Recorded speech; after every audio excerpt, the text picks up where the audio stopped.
weird text and fudging it a little. All right. Welcome all of you, nightshades and wolfbanes and other poisonous like creatures out there. Okay, don't do that. Just I don't like it. News Network. I don't like it. You should stop. This is the next Wednesday episode. I am your host, Fairy Princess Morbid. And tonight we're going to have a different episode. You see, Count Morbid couldn't be here tonight, and he told me that I had better pretty myself up extra amounts to make up for his absence. What do you guys think? Spooky. Yeah, I mean, you know what you could have done, Fairy Princess Holly. Hey, I'm just. There's a thing you could have done without having to do the thing. Like, you could have got the Count Morbid or the Count Albie doll and set it next to you. I have the Albie doll and set it next to me. Aww. Yeah, then Count Morbid would be with us, right? He's always with us in the bottom, the cockles of our cold, dead hearts. Don't tell him that. He'll get an ego. Yeah, I was going to say, you're just going to stroke his ego doing that. Right. Okay, hold on. I have to change something here. I think it requires that I do this. So I hope this doesn't ruin things, guys. I have to leave the studio. No, I can't. Never mind. I ran out of time. What? Whew. Now I know all of the extra trouble that Count Morbid goes to look so beautiful. I should have put on my dark on this show. cardigan. I mean, your dark cardigan. There's a thing you're missing though, Fairy Princess Holly. Though the headgear's nice. Where's the top hat? You have a top hat too. I do. I have several top hats. Morbid seldom wears a top hat. I think that's because he actually lost his top hat a while ago. He had one, and then his land dragon got broken into. I have a sneeze. And somebody stole his top hat, which was quite a thing because he had added all kinds of stuff to it. And yeah, it was Gunther, just your sad. camera moved. I moved. Oh, What on earth do you have there? it's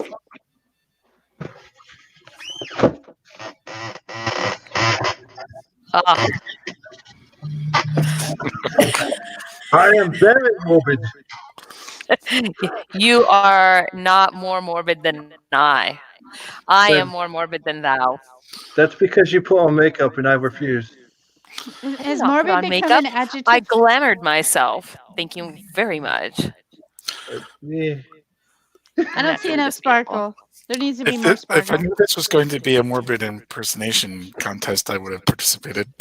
Oh, totally. Okay, so actually, you might be able to see because I couldn't. It's still me. So look. Maybe you can see. I don't know. Can you see at the top of my eye? Is there sparkle? There isn't a bit of sparkle there. What is it? What kind of sparkle is that? Black sparkle because it comes in black. I'm sure he will be elated to know that sparkle comes in black. Yes, well, you know, I had to. I was afraid though because Morbid the glitter bomb. Yeah. well, you see, normally Morbid is the prettiest, right? I get to be the princess, and he gets to be the prettiest. But now I'm like both of them.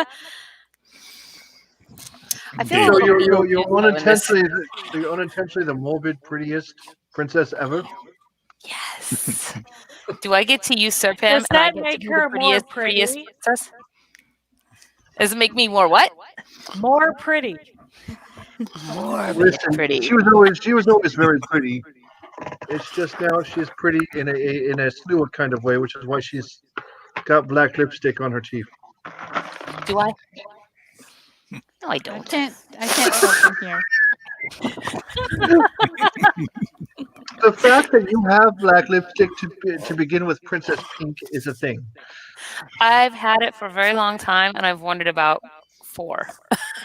You know, Probably you less should than- throw that away. I don't think you It's actually actually wore. still really did you- good. I did you I even- wore it at like- Dumb Supper. Did you even wear that at the Dumb Supper? Because I don't think you even wore that at the Dumb Supper. The I- shirt, I did yes. wear it I at the believe Dumb she did. Supper. I Yes, don't I know about did. the lipstick, but the shirt. It was got one of the pictures of- 4 times that I've worn it. I was gonna say I should look at the pictures of us at the Dumb Supper because there's It's some high good quality pictures. lipstick though, so it stays in good shape, Oh, that's good. I need some of that. right? I don't have It lipstick, can but I have animal crackers. Are they in your soup? Do you wear No, them they're in on his your beard. lips? Ew. Gross. They're in the beard for later. Well, so you guys, there was sad news in the event world today in the realm of enchanted places. Raptor screamed. What? Famous Dana dropped something because you could tell because she raptor screamed.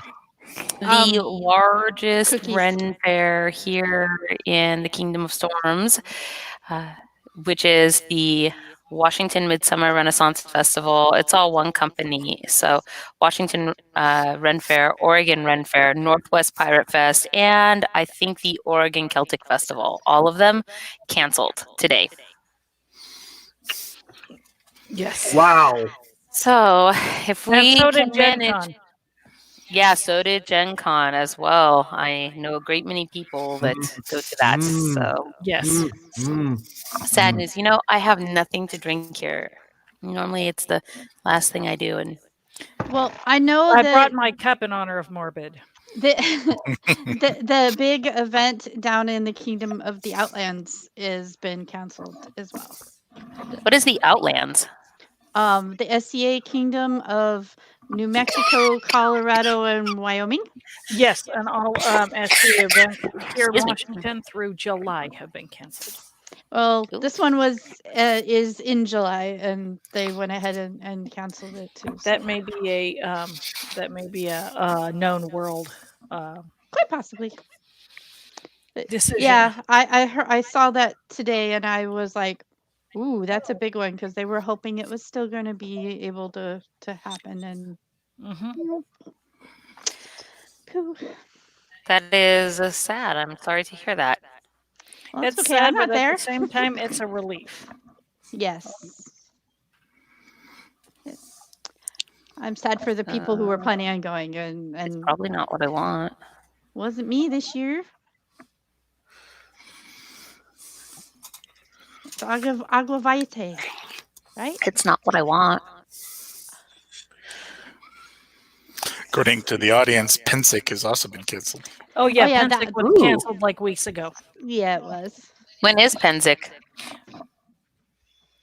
August. I think.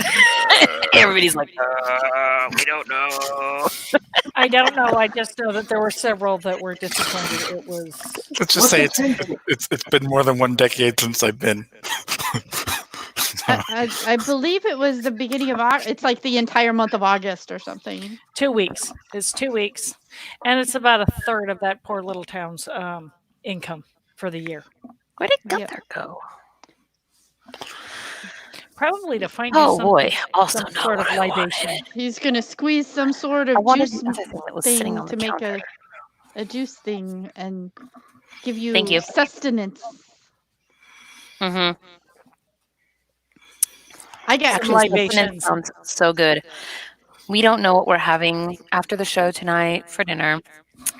It makes me so worried though with these other cancellations. I'm just afraid that even though we are adhering to the current guidelines and whatnot, with having just 50 people, that things will still go poorly, and we'll have to cancel even that for Fairyblossom, which will make me very sad. Well, So if people don't follow the rules, that may be the way we're going. well, what do you mean? Oh, you mean the humans in public?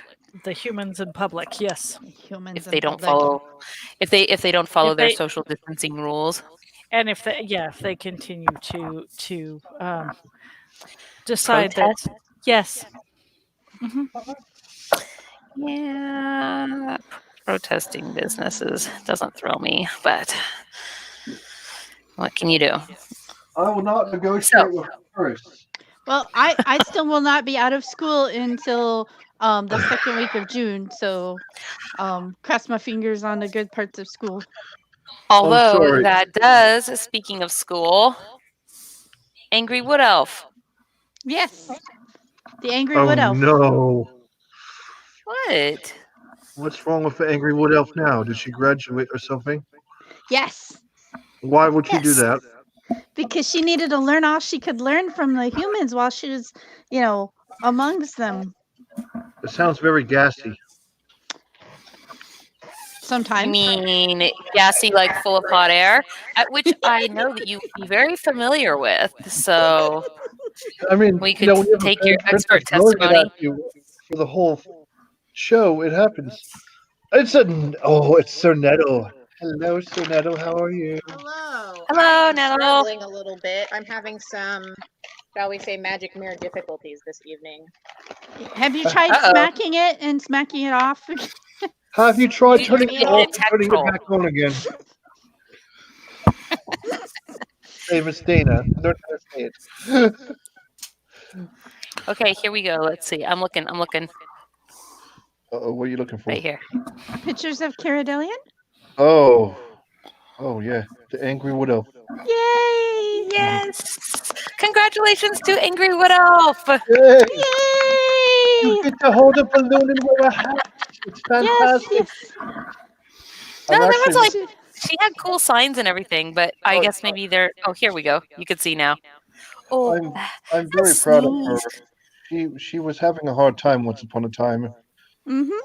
and then she pulled it all But together. she got a really cool cord rope to wear that's for being part of the theater. Awesome. Ooh, What that's happened to cool. her? What happened with her being part of the polo team, throwing the ball and wearing the hat? That would not give her a cord because that's not an academic achievement. Oh, Hmm. Yeah, I have a you question. have theater, sweetie. You gonna come over here and make an appearance?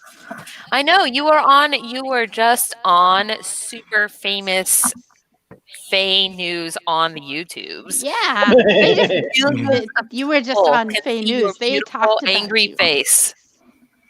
She gave me this really weird. She's glaring at me right now. It's almost painful. Glare with that Mine would sarcastic too. glare that she has. Yes, that amazing sarcastic glare of you guys were talking about me. Yes. yeah, because we Right love in her. front of you. Yes, they were all trying to tell you congratulations from your achievement that you got your cap and gown for today. Which is way better than we gave her brother. I gave him a newbie. Well, he Give him kind of deserved a a noogie. He kind of noogie. deserved one of those. The big Well, brother did anyway. Yeah, he does deserve noogies. The little You did brother's it all got for next the year. noogie? Yes, I did. Oh, I'm so clever. So, Music Box, Yes. what are you doing on Friday?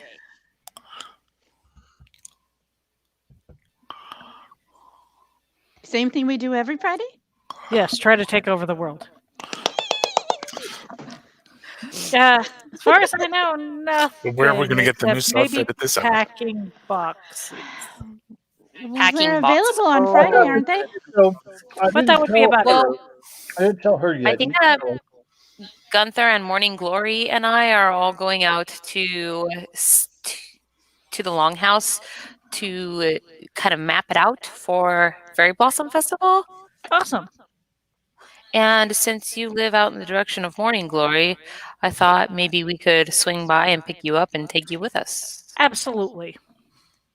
What So time? it won't be until after the author reads. Actually, maybe I think didn't you say, Gunther, that Morning Glory was coming here instead?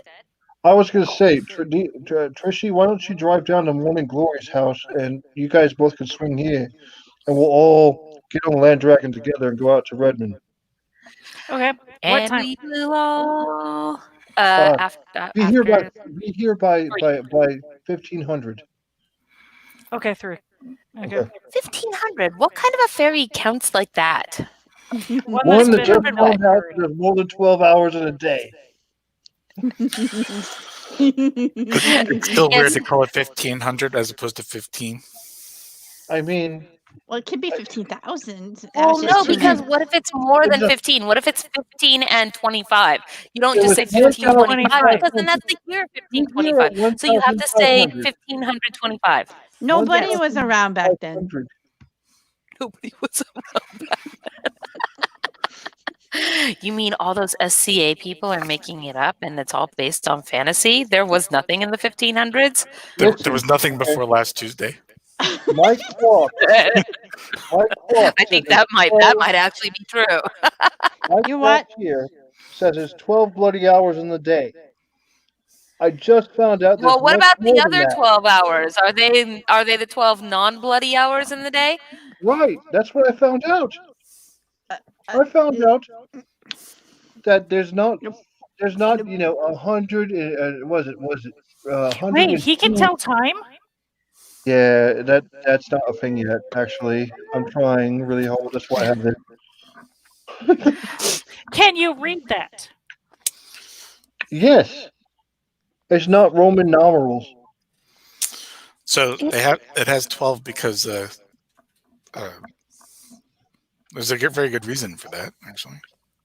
What's a very good reason for it there, Ion? Because we have 12 names for numbers.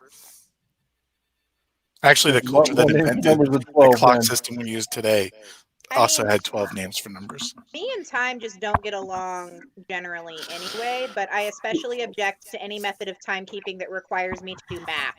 See, Fairy Princess Lily thought there was actually 11 hours in a day. So I know people who still think there's 13. No, Well, I thought that's there was the first 13 month of the hours in a year. day. It's why I always think I have more time than I do. there was 24 months in the year, and half of them were unseelie. So Okay, you guys, I have something before our artist supposedly gets here tonight. right. Well, it's 4 minutes and I don't see them waiting in the wings, and so I don't know if they got. I don't know.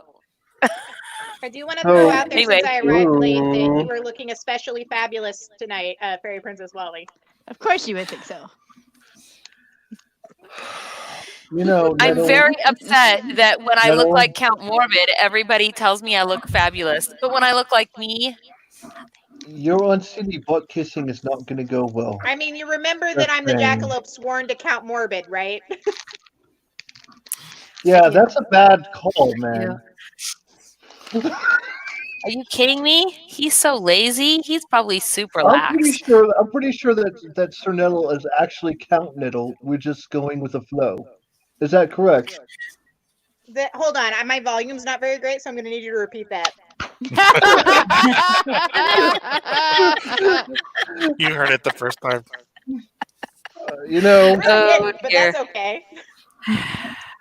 Once again, I Listen, find my myself handheld sat magic here with mirror right nothing now, sharp. while my large one. Listen, Count Nettle, Fixes it's itself. fantastic. Your antlers are amazing, Count Nettle. Just saying. Man, They're very I don't sharp and know. pointy and colorful and bright. You should cut it with your edge. My edge. Are you talking to me? What edge? What are you talking about? You're wearing it tonight. What do you have? You need a knife again, Fairy Princess Lolly. Did you lose your knife again? It's not lost. I know right where it's at. It's just not here. Over there. That's right. When Is it my on the normal floor? large magic mirror Is it on- finishes can't- its business, I will leave and then come back on that because I can barely hear you guys. Oh no. Really? That's so odd. We can hear you just fine. Yeah, Weird. I'm on my tiny handheld one, and it's like you all are so quiet. We'll have to be ready for you. Ow! Hey, I see our artist waiting in the wings. And now we have 1 minute, and there's no way I can open this all in 1 minute. So now I have to wait till after the artist interview. Because Oh, I heaven don't have forbid. sharp things. Who am I booting from this? Gunther, I'm gonna boot you. Why do you always And want you're to gonna boot bring me? boot I me. didn't do Boot me. anything. No, I I didn't do a boot you. thing. Okay. Boot me, because I have to Okay, now fix my taking magic hair. bids for taking bids for the booting. It Count gives, you would Nettle, like gives me Nettle a to chance to boot fix you. her hair. Count Nettle, And Booting you or can boot the me and I can booting? resolve my technical difficulties. All right, goodbye, Nettle. boot Count Nettle. That's right. Oh no, let's see. Kick. Oh, let's see. All right, now add. Okay, Silky, get off of the table, Silky. Silky matches me tonight. Silky does match. Oh, hello. Yes. Hello. Look, we have That is such an a amazing dark crown you have night. there. I also have a crown, not nearly as shiny, but I have a crown somewhere. So, welcome to the show. This is Raven Lunatic, and Raven Lunatic, you are with Sinister Metalworks. Please introduce yourself to everybody and tell them who you are and what you do. Yes, and go. Okay. And I'm Raven Lunatic. I'm the owner of Sinister Metalworks. We do steel, lightweight crowns and armor. We do a lot of conventions. Well, we do a lot of conventions when we're allowed to have conventions, and a lot of vendors in the area. So you are from the Kingdom of Storms here, and I am familiar with your work, which I am guessing is one of these pieces you are wearing on your head currently. Yes, this one is mine.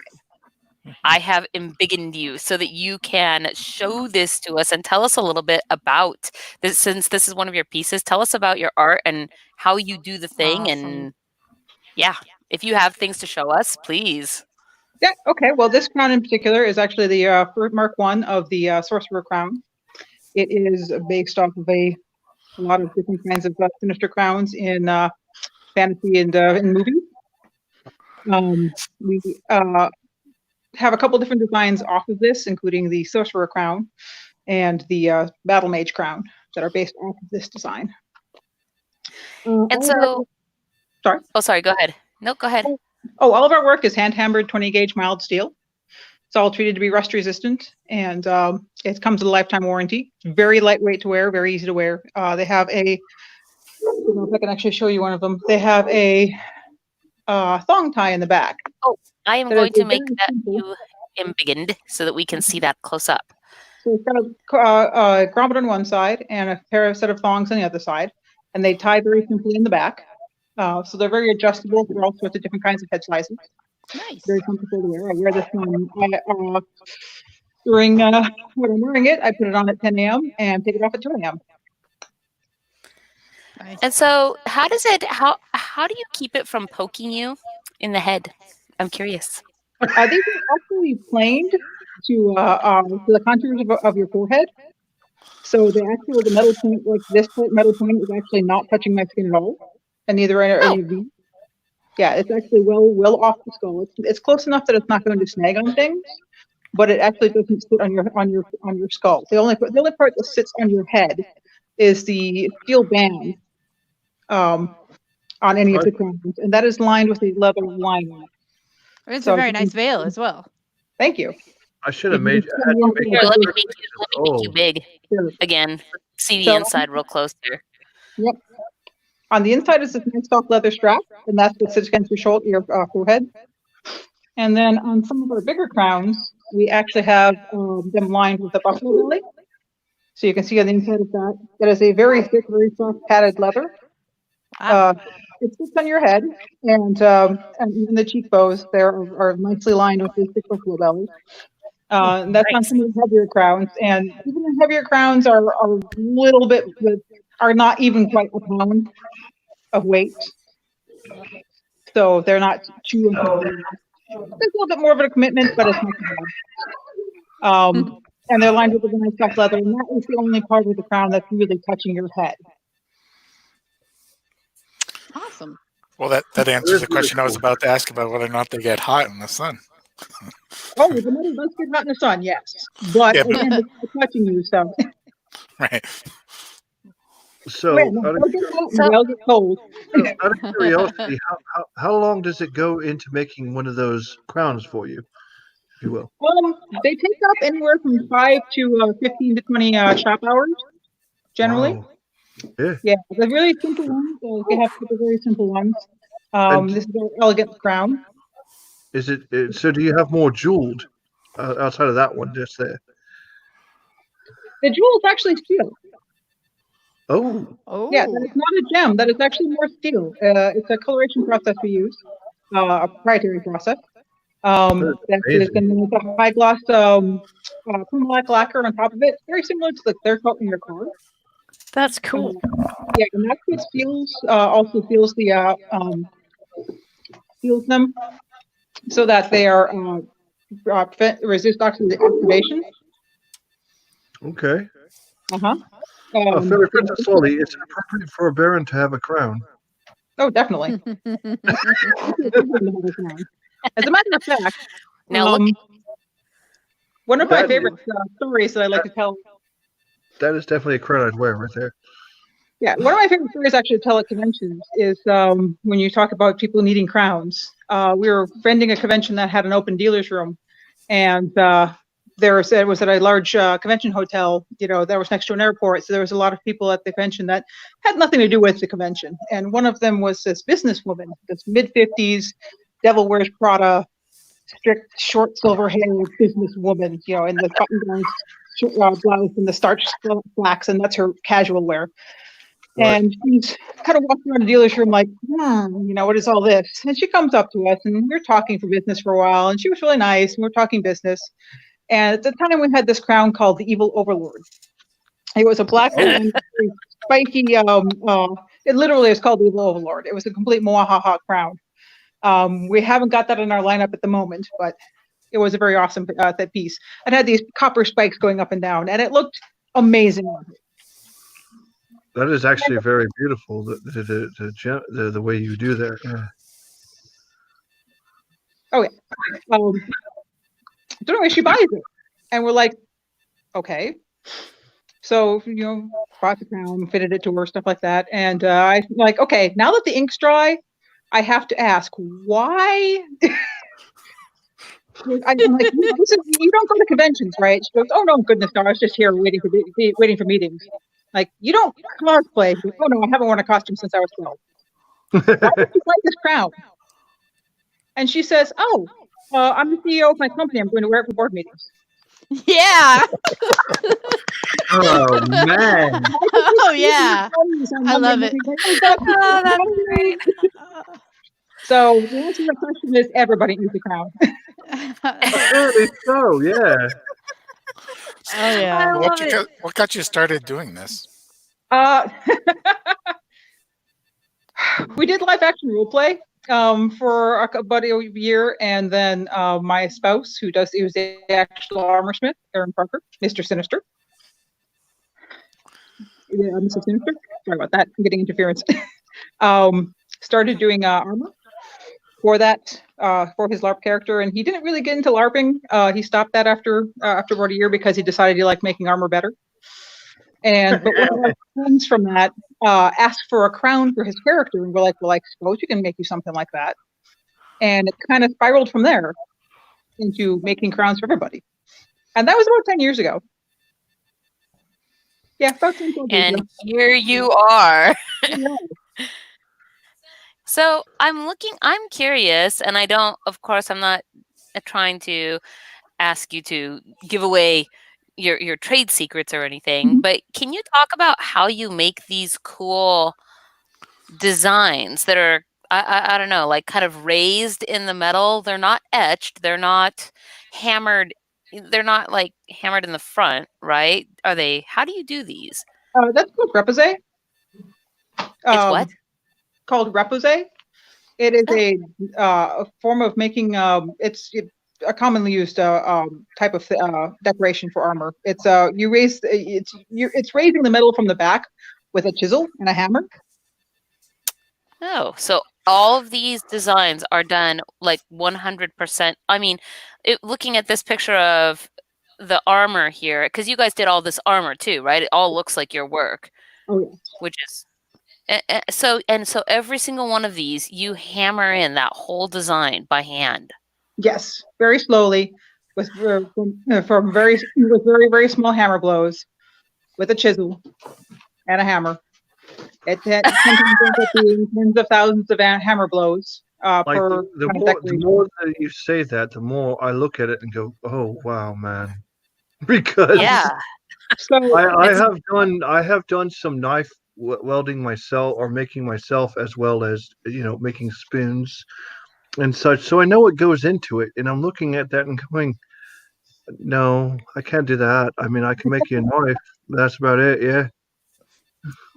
if you look at the sun design on the, which is actually a design he came up with, which is actually a design he came up with. That's just the sun on the front of that chest plate is 24 shop hours. That's What just is the going on? I have some crazy. What is that going was on? I I don't know, but There's something very unfairy here. Anyway. yes, well, it's not them. It's like spam that's appearing on my thing somehow. So that is. I know. I don't. Sorry, Princess Holly. Your IT troll will take care of that later. Oops. I know. Okay, but I'm looking for so this is what you're wearing, right? Yes. Yeah, you. Okay. That is gorgeous, And though, too. Yeah. oh, this is cool. Okay, so Oh man, that is actually the second generation of the second generation of the crown that I'm wearing right now. That's our Sorcerer crown. That's our shield crown. That was a special project. That was a custom order from someone. This helmet? Yes. Looks very Roman. They wanted one of our crowns on a helmet, specifically that crown. That's the Apollonian crown. That is one of our, we call it the Jinn crown. It's sort of a Egyptian styling.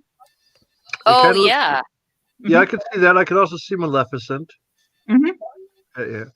Yeah. I was actually going to show you a couple of things. This is sure. This Let is me, I'm just going to stop sharing this really fast, and I will make you big so that we can all see what you've got here. So this is the chisel that we used to do a lot of the represent. As you can see, it's got a very trying to get it in front of the this is the tool that you use. There you go. I know, camera's backwards. It's my God, man, that is very blurry. That is actually there we very go. Cool. Yeah. I'm with you now. So that's a chisel and in its holder, and just a regular hammer. And so that is what we use to do all of the. That is all of the decoration you see, all of the represent. That is what we use. Those two tools. It's and that is done by hand. And then as far as the helmet, we actually have another one of those in progress. Oh, that cool helmet that we were just looking at. Yeah, look at that. How long does it take to do one of those? How long does it take to do one? Probably about 40 shop hours. It's a long time. Yeah, that's you're talking about an average of about 6 shop hours per day, because there's only so much time you can spend hammering things. Let's say you have in the morning, the evening, and supper time, right? So. Oh man! We tell people that this is a very simple crown. It's only about 10 shop hours, and therefore it'll take us 4 days. That's fair. Legit. So this is your Amazon store. And it looks like you have more than just metal stuff. And I actually have a quick question, I guess. And maybe it's because I'm thinking of it from memory of yore. I don't want to date myself too much here, because what is time but Norwestcon aeons ago?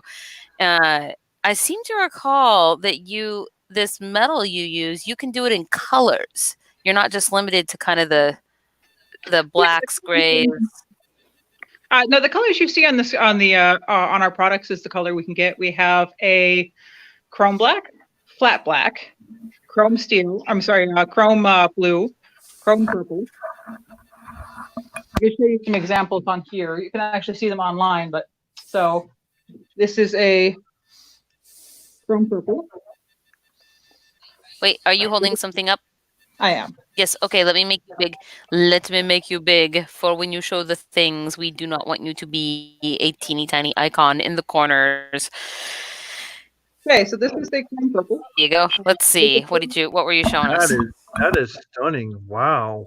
Yeah, That it gets is really pretty. That is gorgeous. And it's got actually a copper gem in it. Huh. I have. That is, I think it's, I did not realize that those were not real gems, I guess. I think it's really cool that they're not. A lot, actually.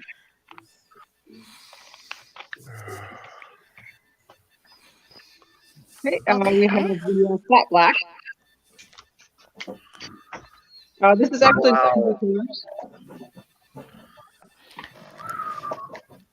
That looks really neat. That's amazing.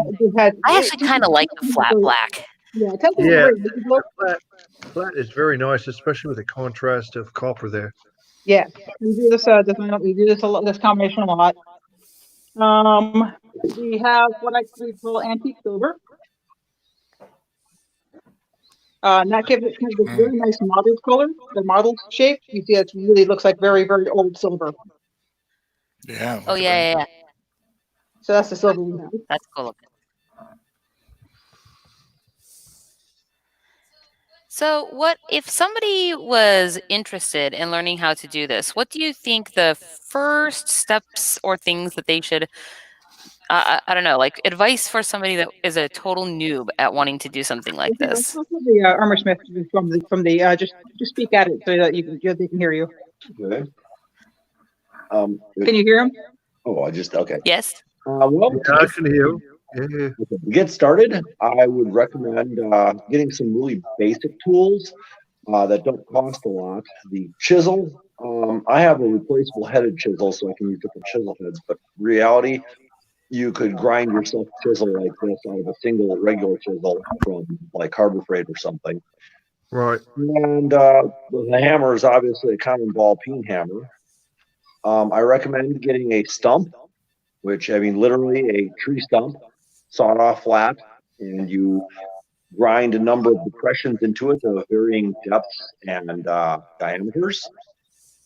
And I recommend a piece of railroad anvil, a railroad rail as an anvil to start with. And with just those tools, you can add a few other ball peens that you've tooled over to be sort of like rounder. You can experiment as someone who's just trying to get to grips with the stuff for a couple of years with just that equipment before you're going to want for more equipment. So that's just the way of getting your feet under you, if you will, and practicing and finding a good style, if you will. Yeah. It's learning how the metal moves. Yeah. I think I've got a couple of railroad ties around here. Not the rail itself.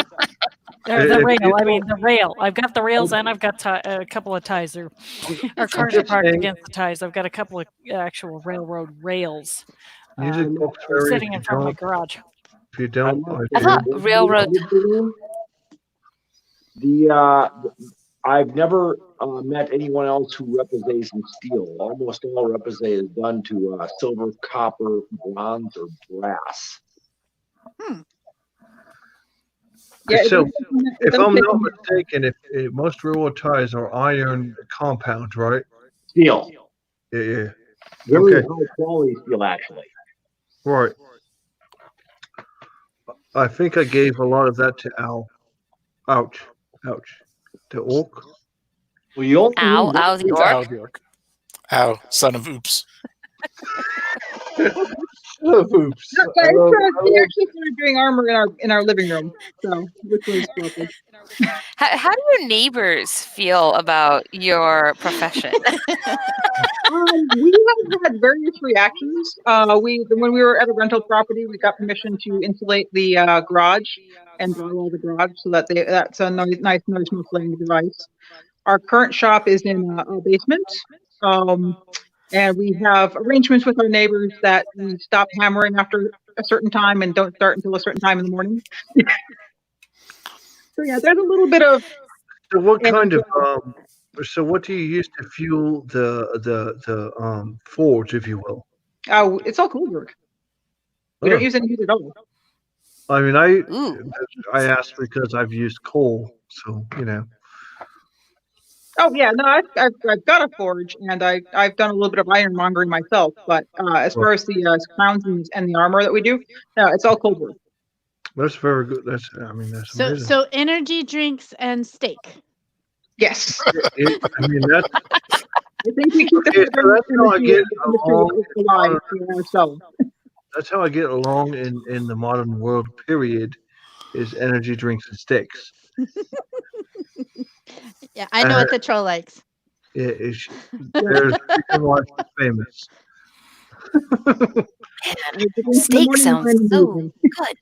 It does. And after the fairy meat conversation, now I'm just so hungry. So I didn't mean to cause at a fairy meat conversation. I mean, Taco Tuesday is amazing. So I'm looking at your Amazon store, and you have not just the metal things that you do, but it looks like you've got some leather here too. Yeah, I have a leather worker that's it's kind of underneath my company umbrella. That's Timeless Leatherworks, made by Tracy Relic. They are amazing bags, amazing satchels and pouches. We have a nice cell phone pouch and everything. That's all hand laced, very high grade leather. Mostly it's saddle leather or motorcycle leather. Oh, nice. It also comes with a lifetime warranty. And all of the small satchels, actually the strap is removable and you can wear it as a belt pouch. Oh. Yeah. So I saw that blue one. Yeah. Oh, sorry. Go ahead. Yeah. So I kind of incorporated the whole thing together on Amazon because as one show after another started falling to the wayside, I just wanted to get everything out there as quick as possible without really sorting it out. And, buy a crown and also a satchel. So do you do custom work, on commission, so to speak? Yes. With the caveat that a lot of the armor and crowns and stuff like that you see on animation or in illustration or video games is not actually wearable. There's a lot of cheats that animators use to make things look really cool that doesn't actually follow the regular, what a human body does. You mean it's kind of like that fantasy armor that just magically sticks to you no matter what you do? Yep. I mean, I like it armor myself. We've done custom work and stuff like that. The only successful enemy armor we've ever done was Sephiroth.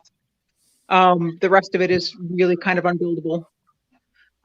It's just because it looks fine. It looks great on a drawing, but that's not how your body works. Enemy is the enemy.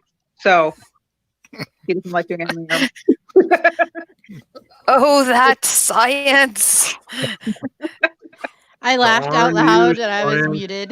We actually had somebody who tried to get commission a pair of arm bracers, van braces, forearm van braces.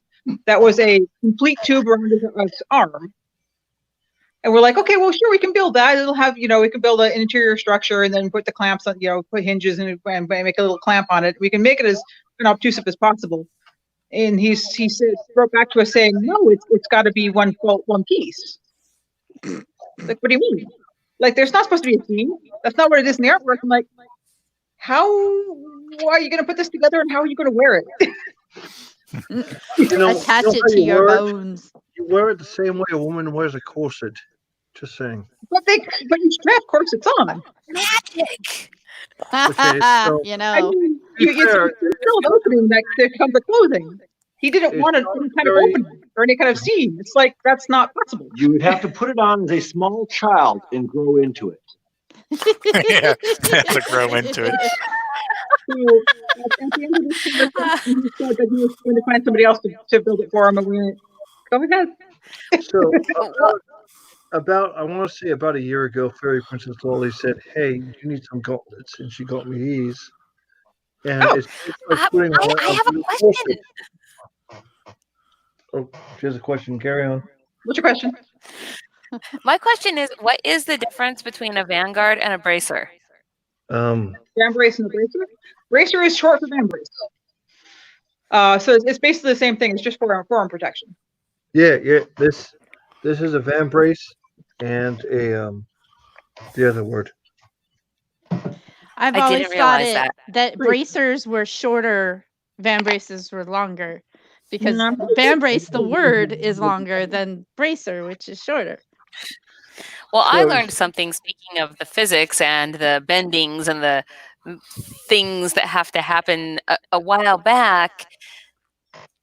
My old partner that worked with me in leather to make wand holsters, we had tried making a bracer wand holster because somebody sent maybe an anime picture asking whether this thing could be custom made.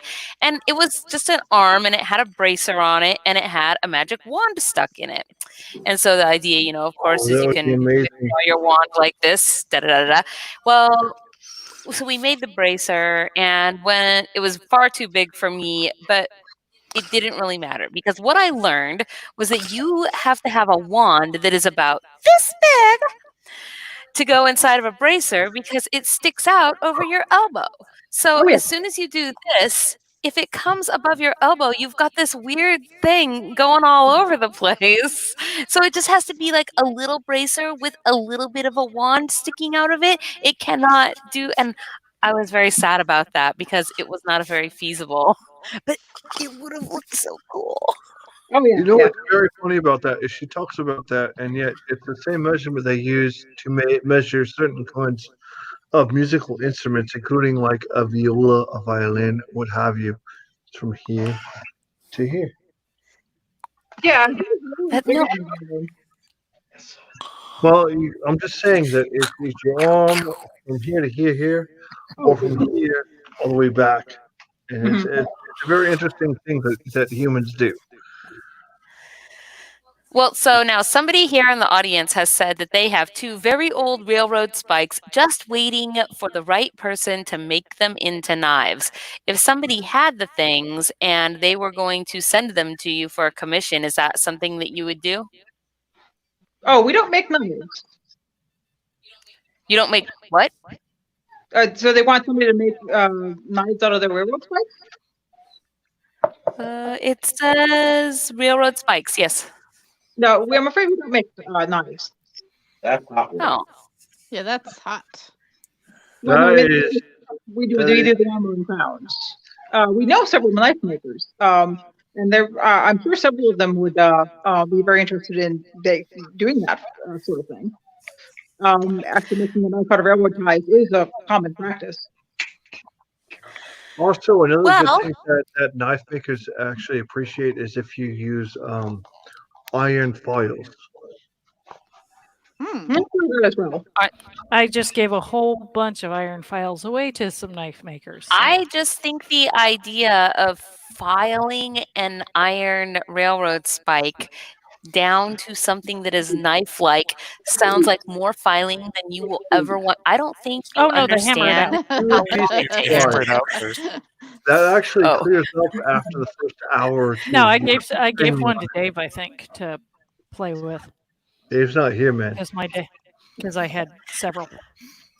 So we're coming up on a half an hour here, and we have one last thing, which is the giveaway item for tonight. Oh my gosh, I didn't even do the draw away for last week's winner. No, you didn't. We'll have to do it after Totally this. distracted. This Totally totally distracted. happened because Count Morbid is not here. Just saying. Well, I just Count Morbid isn't here, and I'm completely discombobulated without his presence. But you are his Which present.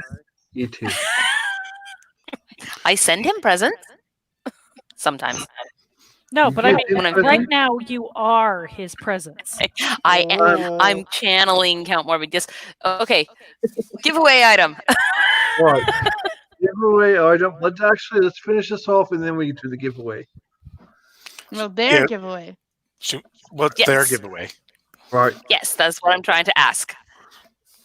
What is the giveaway item from Raven and Yes. The giveaway item tonight is one of our new line of low line crowns. This is called that's Elegant gorgeous. Crown. Yes, it's in Whoa. the antique silver. Sorry about the close up. It's in the antique silver, which is the nice marble silver, and it has a purple gem. And what would you Yeah. recommend the secret word be for that? The secret word, the magic word for the giveaway item for the next week is metal. Hail to the king! Metal. Hail to the king. Metal. Yeah. Yes, for totally. Sinister Metalworks. That is an amazing giveaway Isn't it? item. Yes, it is. Whoa, I can't even believe we're gonna have to do a runoff, like a giveaway runoff. We will have so I many want to entries be for it. part I of am sure of it. the runoff. We very rarely give these want to away. win that This might thing. be the second. I feel as a Baron, I should have a crown, so I might try to enter to win that this time. And again, it's to Okay. go on the forehead. It's very comfortable to wear. I have a circlet right now. I want a crown, man. You have a crown. It's on your top hat. Oh, we also have one last thing. This is our brand new, this is based off of a commission. If I can just sneak this in really quick. This is based off of a commission. This is called the Royal Crown. This is our new line of Royal Crowns. This is the first one, this is the prototype. It was like I said, it was a commission. This is the prototype, and we thought, well, we can do it a little bit better. And so we sent the gentleman the other design, which we went, well, it's not really better, so we're going with this design. Well, But- I love that. I mean, This Amazing is looking. actually Fairy Princess Holly, can I have that kind of thing?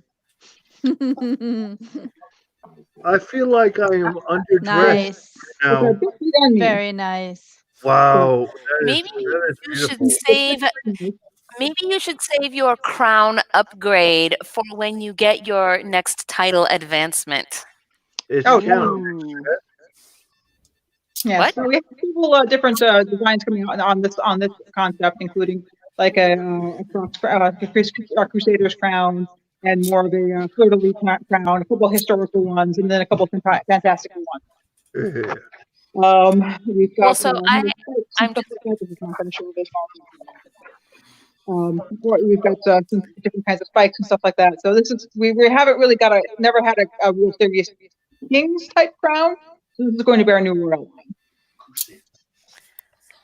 Also, I am going to say here to everybody in our audience out there watching at home, first hit like and subscribe and do those things, but also check out Sinister Metalworks. All of their information has been going in that ticker below, and they are putting up an amazing prize, like quite stunning for this week. One of their handmade metal crowns, which is super fantastic. So check out their Facebook page, give them a like, and probably on Amazon, if they have a store in the land of Amazon, you can follow their store and get updates when they do updates. So do that. All of their information is also below in the low bar and the description on YouTube and Facebook. And I'm not sure about Twitch, but I never know about Twitch. I don't even know what's going on there. We are starting a YouTube channel. We have a couple videos up there now. We're going to do more production videos and stuff like that, showing us building some of the crowns, as well as the crowns. And cool, like live demo videos on your book face. No, it's not going to be live demo. It's live demo. Some of it's going to be live demo, but for the most part, I mean, it takes hours to do this, so it's time elapsed. Fantastic. Nice. Oh, those are cool. I love watching those. Actually, they're kind of addicting. I do. I get really actually a couple videos sucked into. Well, thank you for sharing all your wonderful things with us. Absolutely. They are all stunning, and yeah. Yes. So Yay. for everybody watching at home, the magic word in order to enter for that awesome crown is metal, and you need to put that magic word not into the comments in the live chat, but wait until we are done with the show tonight and put the magic word into the comments of the YouTube video, and you will be entered to win. Now, if you are a member of our Patreon channel, you will also have an entry, so you can have a maximum of 2 entries per person. So all of the links to find us are below, as usual. Thank you so much for joining us tonight, Raven. All right, thank you. Thank you very much for having me. Yes, of course. Well, we'll see you again on Sunday, too, because you're coming on Handmade Home Shopping this weekend, right? Yeah. Woohoo! Yay! So we'll see you on Sunday. Yes. I might end up buying something from Handmade Shopping. I'm happy Armistice student can give you his demos and stuff. Right on. Have a good evening. All right, thank you. Have a good night. Thank you. Love you. Yes. Awesome. Uh-oh. Yeah, that's right. Work it. I don't know. I'm just pushing buttons and hoping that the right thing happens. I don't even know what's going on here. So I got to show something real quick. Famous Dana, are you there then? Uh-huh. So I have something for the graduation present for the angry wood elf. You ready? Mm-hmm. Are you gonna show her this in the back slide? Well, Grab her. I mean, grab her. Come on. Caridelian, could you please come here? Grab her by her angry pointed ears. Does she have her angry pointed ears showing, or is she glamored? We're gonna have an archery contest this year, and that's kind of one of her things. That is one of her things, but this is also They're one of gonna her have an archery contest this year. Did you know that? She is very good. Yes, but Nari is also a good archer, and so there may be competition. Okay, to be fair, Nari is good at everything. She's good at cooking, she's good at painting a thing. She's good at shooting a thing. So that's the thing. You know, of all the things that you brought me, one of the things you didn't bring me was a sharp thing. I will bring you sharp. I know you're tired. No, I need her to come over here. Hi. There. Put the head gloves on her real quick, okay? Put the heads on her. Hi, honey. She looks very worried about this. Okay, can you hear me? Oh, China can hear you. China can hear everything. So, remember last year how you were using one of my knives when you were going to the woods, yeah? Yeah. So, this year, I'm going to give you something that is actually from the Grand Ancestor Key. Okay? This year, he's saving his tears. Hang on. So this year, you're going to get your own weapon at Fairyblossom Festival. This is actually your grandfather's weapon. This is going to go in your boot. I have sharpened it. I have made sure it works. And this is because you graduated as you should have. So what if I dropped out? Why were you giving that her didn't happen, man. Before I walk, be like, So this would have kept me this out, is then I would drop good out. into your boot. This is your boot knife. Okay? Then he would have stabbed you with it? I mean, might have. But that's what this is. This is actually belong to your grandfather. And I have it. And I wanted you to have it. That's not Yeah? my favorite kid. I mean, so we don't talk about that, okay? Regardless of who's favorite or what not. We all know it's fair. Carry on. This is yours. You'll have it in a month. So, speaking of giving things to people, the thing that I didn't do was the drawing, and we need to do the drawing for last week. Right. It is for that 8x10 fairy print from Drakong Art. And, yes, share screen.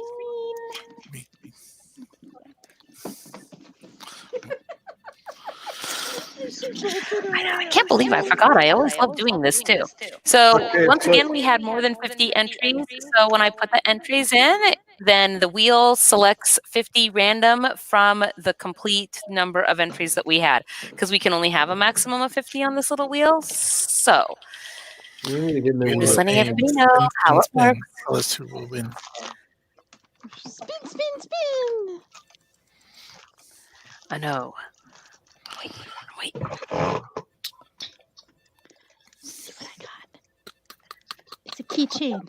We all sit here waiting on the edge of our seats, enwrapped. So it's a key.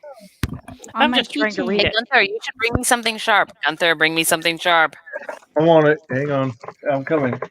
Sharp It says thing. okay. No, I'm all over it like Or a something like that.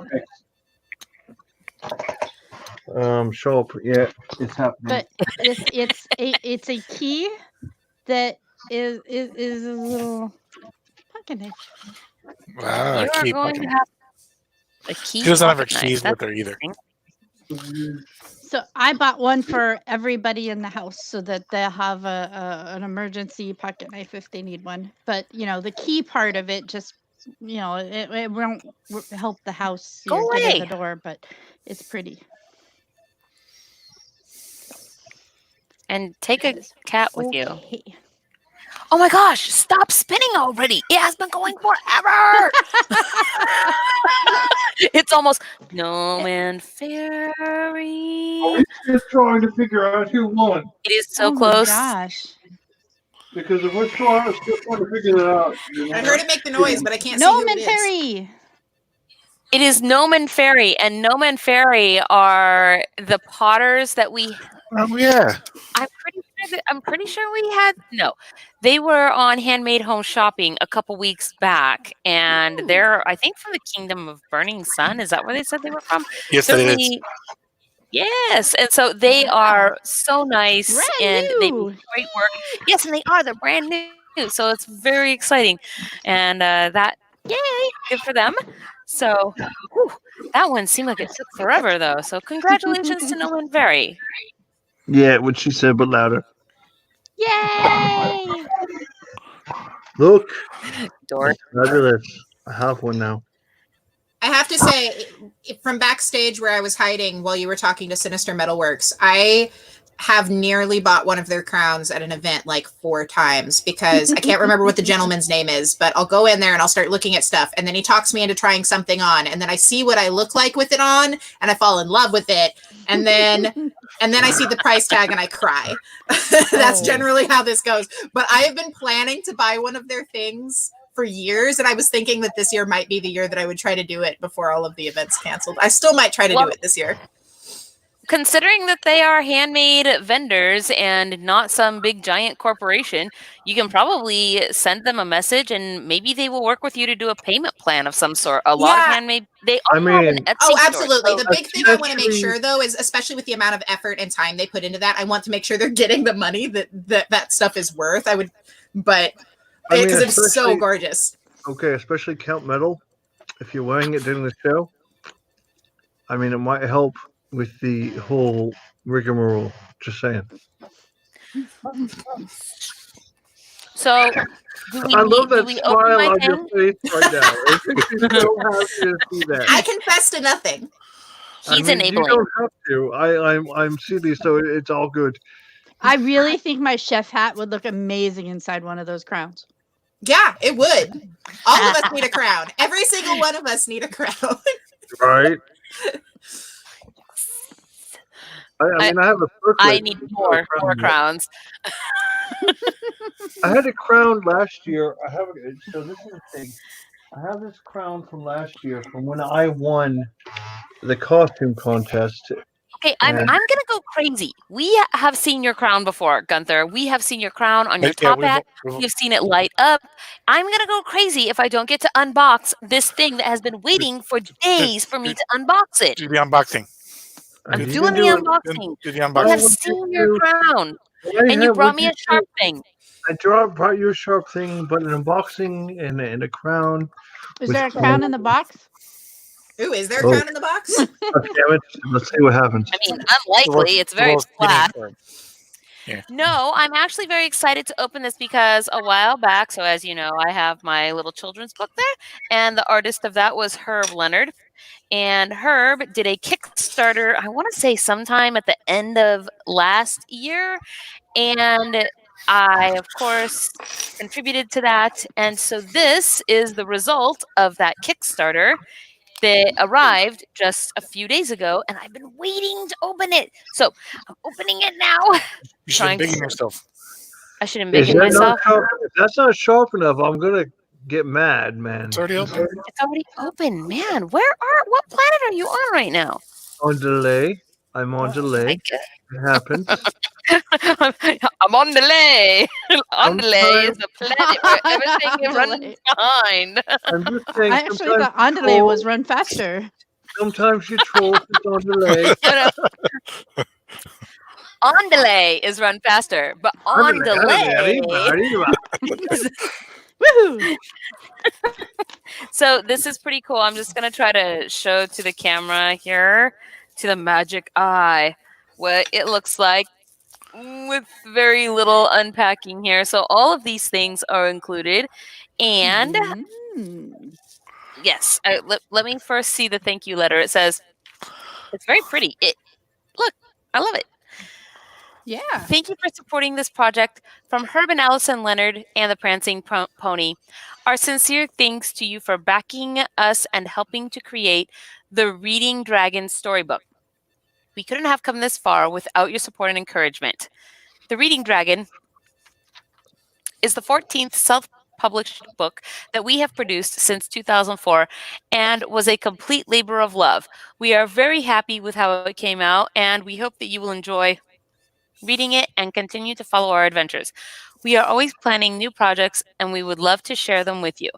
We also hope that you like the extra goodies that we've included in your package, some of which are a direct result of meeting our stretch goals.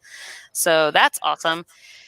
Blah, blah, blah, blah, blah. Hold on to the magic. Sincerely, Herb and Allison Leonard. Okay. Skip to the end. Show you the extra goodies first. Okay. I know, right? So, bookmarks. Yes, many bookmarks. I know. Batcat. Ooh. Ooh. Look at those wings. I wish I had this one I super love because, and I actually have the color version of this print on my wall of the giant playing chess with the dragon. Yes, I love that. And using real towers for rooks. There's a whole bunch of these here. They're color. Oh, everything is. There we go. I was having trouble getting close because the cardboard box. So they're coloring bookmarks. So these ones are matte, and you're just meant to color them in however you like. Ooh. Oh, look at I really like this one too. This is one of my faves. Oh, what happened to you, camera? Why are you so blurry? I like that one. It's kind of Maxfield Parrish. The way the girl's sitting on the edge of the ledge. The edge of the ledge. Let's see. And then we have... Oh, this is a book label that goes in the front of the book for your name. Oh. Nice. And some additional art that's in. This is the Reading Dragon. And you know, Herb and Allison both were commissioned to paint, I'm pretty sure it was this picture on the side, like a big huge mural of it in downtown Plywood City. No, Spokane, I think that's where they're near. And there's a Auntie's bookstore. There's a comic store that's right next to that. And I think that the comic store is what commissioned them to paint that giant thing. looked amazing when it was done. And they have murals all over the place, actually, in several towns, which I have been fortunate enough to see. We got this, which is a Legend Nouveau coloring book. This is so cool. Pretty. I'll just open it to a few pages.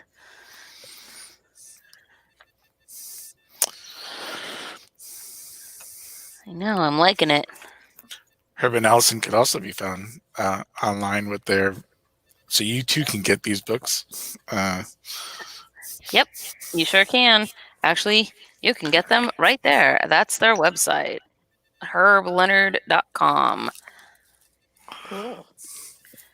Isn't this the fella who did the book that had the fairy Princess Lolly in it at one point? And yes, this is the same artist. Right.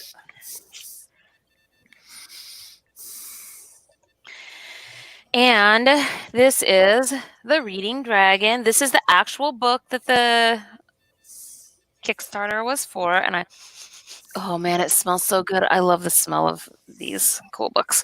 I'm just going to show a few pages. Can you guys see them? Kind of. Sort of. Oh, there they go. Ooh. Oh. So glassy. Mm-hmm. It's Full very. color. He is very good. Oh, he has done so many books. He's such a good illustrator. Yeah. All those people running away from that poor dragon. He just wants to make a friend. Ooh, this one's pretty. There. Yeah, I like it. I wonder if I could read this one night on the hedge. That would be kind of fun, huh? Yeah. Maybe I should read. Look, the giant picture is in here. Maybe I should read this tonight on the hedge. So for exclusive hedge reading, you would come to the hedge, and it will be posted in here in our area here, on the in the bar, and you come to the hedge, and Princess Lolly will read to you. Yes, which I have done just a couple times in the past, and I get on at random times, and I like to do live readings, but then usually those go up onto this YouTube portal anyway after the fact, but it takes that a minute. Oh my gosh, so this is my Silky. yes, we have articles tonight. So are you guys ready to get to that part? We are ready for the article. There's a couple that I really want to do. I'm feeling particularly Count Morbid. Did I get you some good articles then? Is that how it is? You got some good articles from your IT. If you dress like the Morbid, you start to act like the Morbid. Yes. I just need to do one thing very fast.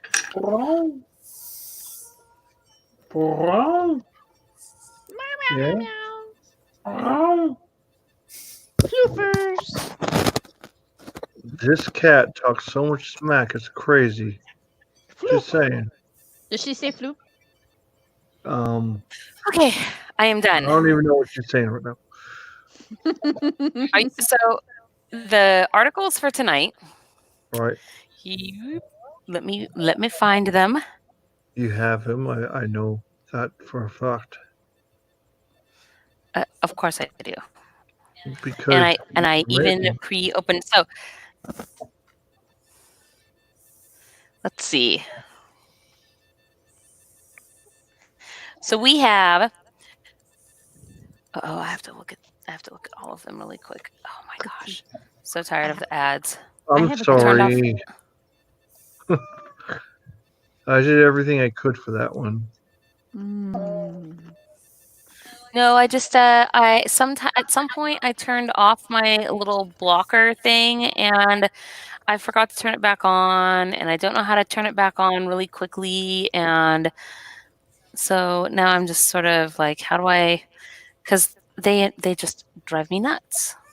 Let's see. Oh, it says that it's on. It's not on. It is not on. Okay, whatever. I'm not gonna mess with that. So let's see. I don't know about that one. This is kind of the one that I want to see though, which is the recently discovered. And since Count Morbid isn't here tonight, we can definitely just pick the articles. But since recently discovered dinosaur mummy is so well preserved, it even has the skin and guts intact. I want to do that one. That one actually came from famous there. Just saying. Yes, and I am very excited, and I want to read this one. So let me get this one screen shared here. I'm super into dinosaurs. This is great, and also bones. If it looks really cool. And yeah, and I hear dinosaurs was the theme of the last hedge gathering, and you missed it. Oh. So yeah, I almost got arrested that time, so we're not going to talk about it right now, okay? I still have the world's largest egg in my possession. Like you have the world's largest egg, but I almost got arrested last week, man. And if you want to find that out, you would be able to lift a dinosaur. Or just watch Spill the Tea. Yeah. Are you guys ready? Ready? Here we go. Oh yeah. I think Sir Nettle is on. It's like a dragon. Ooh. Come on. Wow. Doesn't it look like one of the dragons from How to Train Your Dragon? Yeah. I love this cat. This Silky is the sweetest girl. Okay, I'll let you out. So it says a nodosaur. It says highlight of the dino exhibit at the Royal Tyrrell Museum of Paleontology in Alberta, Canada. Let's see. Scientists are hailing it as the best preserved dinosaur specimen ever discovered. That's why you cannot see its bones. They remain covered by intact skin and armor. Wow. Found accidentally by miners in Canada, this fossilized nodosaur is more than 110 million years old, yet patterns are still visible on the skin. According to the Royal Tyrrell Museum of Paleontology in Alberta, Canada, which recently unveiled the find, the dinosaur is so well preserved that instead of a fossil, we could safely call it a dinosaur mummy. So here it is. That is so cool looking. Every time I roll my mouse over it, it does that goofy unhighlight thing, but it's awesome looking. It is awesome. Oh man, okay. So the researchers examining the find were astounded at its nearly unprecedented level of preservation. The creature's skin, armor, and even some of its guts were intact, something they'd never seen before. You don't need to use I was about to say something very unpolitic. You don't need to use much imagination to reconstruct it. If you just squint your eyes a bit, you could almost believe it was sleeping, one researcher said. Maybe it is. Previously, only nodosaur skeletons have been discovered, which look like this. So I got a question for you then. There was a movie called Jurassic Park. If they had its guts, could they not pull the DNA and make the dinosaur? There's no actual flesh. Oh, it's all rocks in, yeah. Yes, but the fact that the skin and guts have been preserved in the rock is notable. Right on. Nice. So I got a question for Ian. Hang on. I got a question for Ian. What makes that notable? Why is that important? Because that means that this fossilization process happened very quickly. Okay. Fantastic. I just want to make sure. So what caused that to happen very quickly, or do they have a theory? So this dinosaur was probably buried alive. Oh. Okay. Well, it's sad, but yeah. As opposed to dying and then its corpse was then fossilized later. Right. And it would have been hit by scavengers. That explains why it was found by miners in Canada. Cool. Well, it says this dinosaur was built like a tank. A member of a newly discovered species called nodosaur, it was an enormous four-legged herbivore protected by a spiky plated armor. It weighed approximately 3,000 pounds, which is more than a small land dragon. Wow. To give you an idea of how intact the mummified nodosaur is, it still weighs 2,500 pounds. Wow. I mean, I Although don't have cars that weigh that much. how the dinosaur mummy could remain so intact for so long remains somewhat of a mystery. Researchers suggest that the nodosaur may have been swept away by a flooded river and carried out to sea, where it eventually sank to the ocean floor. As millions of years passed, minerals could have settled on the dinosaur's armor and skin. This might help explain why the creature was preserved in such a lifelike form. Researchers have named the 5.5 meter, the 18-foot long nodosaur Borealopelta markmichelli.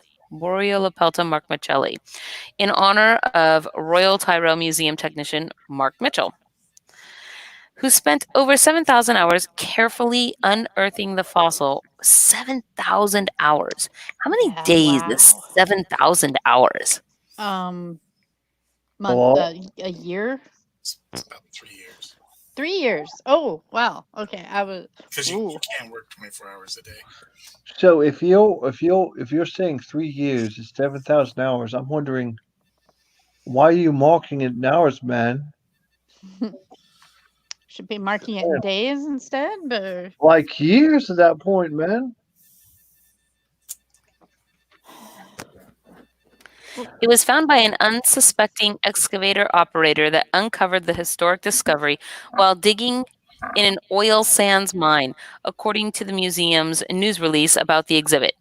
7,000 painstaking reconstruction hours later, the nodosaur was ready to meet the public.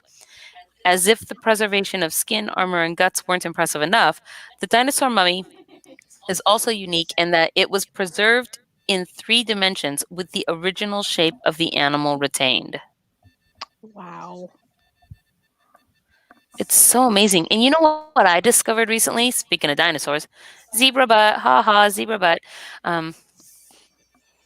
Nettle's back. I certainly feel like there is some stripy butt nonsense happening right now. Carry There's on. a picture with stripes. Sometimes I'm childish. I don't even know. Yes, I see you, Sarah Nettle. Hey! My magic mirror just straight up died in the middle of me talking. That was great. But I got to watch that. And yeah, it's super cool. I've been a fan of paleontology since I was a wee bun. And it's so uncommon to get any kind of skin or feathers or texture or anything because that stuff normally decomposes too fast for it to fossilize. And actually, one place that Sir Nettle and I had originated our origination from is they had a mastodon that was found in full form in our area that we came from. And that is very super rare, but it happened and it is actually shown in the Children's Museum in the capital of our local area. Is that not correct? I mean, that sounds right, but I mean, mastodons are old. Dinosaurs are so much older. Like, we still have mastodon flesh. Well, I thought mastodons were kind of, they were kind of clan of the cave bear era or something. I mean, because aren't they like the furry big elephants? Yeah. So they coexisted with early man, whereas dinosaurs super did not. Dinosaurs, we're talking 65 million years. Yes. So the dinosaur we were just looking at is probably 100 million years old. Yeah. The newest dinosaurs are 65 million years old. Like that's on the recent end. So I discovered something that is so cool, and I really want to go do it because these are the kinds of things that I love to do, and then maybe also throw some worldwide treasure hunting geocaching in with it. I discovered that in Colorado there's like a ancient riverbed where the river isn't there anymore, and there is a dinosaur trail of actual dinosaur footprints that are preserved, and you can actually go and hike it and walk it. It's like a real place. I want to see it so much.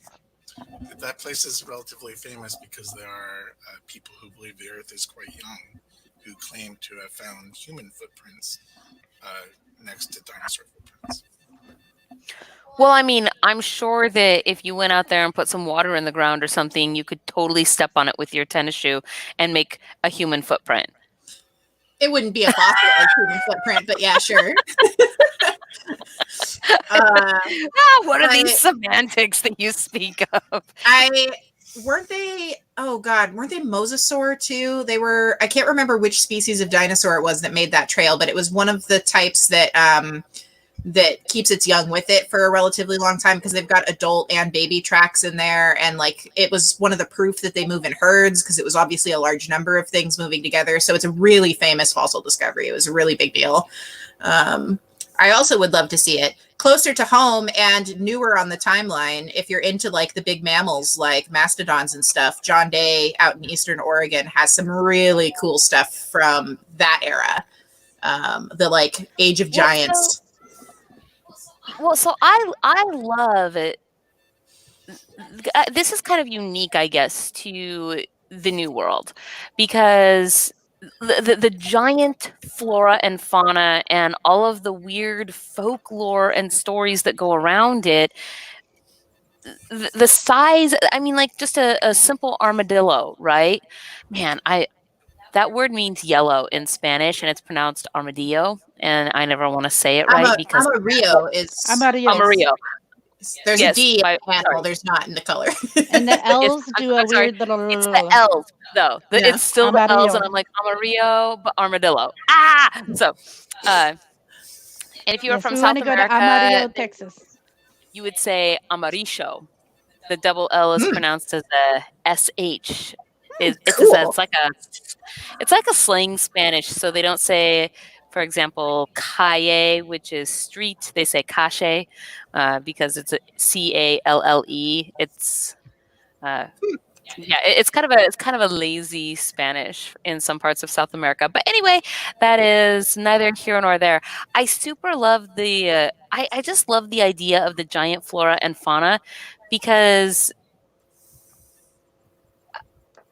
one, it seems like it would make really cool. You know how you see those like old field guide botanical books? Seems like it would be awesome. But two, because so much of the folklore in the New World, we hear about things, you know, like the giant of Sao Paulo and Paul Bunyan and all of these giant creatures. They're part of what's here, right? That's part of what makes North America unique when it comes to our magically enchanted selves, right? You don't hear so much about. I mean, there's big things in Europe and there are, Japan, and also Paul Bunyan's a little different because there's a lot of evidence that he was like engineered by people relatively recently.